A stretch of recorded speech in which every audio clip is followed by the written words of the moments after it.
கச்சத்தீவை பத்தி பேசுறீங்க, ஏன் காங்கிரஸை பத்தி பேச மறுக்கிறீங்க அப்படின்னு கேட்கலாம்ல. அதே மாதிரி அதனால சும்மா அவர் பேசிக்கொண்டிருக்கிறார். இன்னைக்கு எப்ப மாதிரி ஒரு திரைப்படத்தை பார்த்த ஒரு ஜோர்ல எல்லாரும் பார்த்தாங்க, கை தட்டினாங்க, போனாங்க, அவ்வளவுதான். இல்ல யாரு சொகுசு பயணத்தை பத்தி யாரு பேசுறதுங்க? உலகம் முழுவதும் இந்த மக்களின் சோக பயணத்தில் பங்கெடுத்துக் கொண்டு அவர்களோடு அவர் துணை நின்று பெண்களின் செந்தூரம் பாதிக்கப்படக்கூடாது என்று ஆபரேஷன் செந்தூர் என்று வைத்து இந்த உலகத்தை 3வது பொருளாதார நாடாக இட்டு சென்று கொண்டிருக்கிறார்.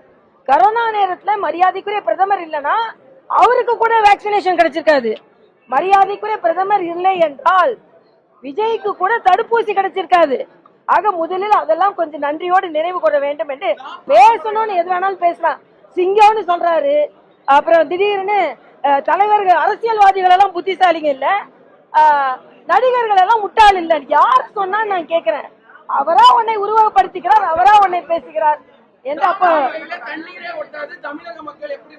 தாமரை இலையில தண்ணீர் ஒட்ட வேண்டியதுல, தாமரை தண்ணீர்ல மலரும், ஒட்ட வேண்டியது இல்ல.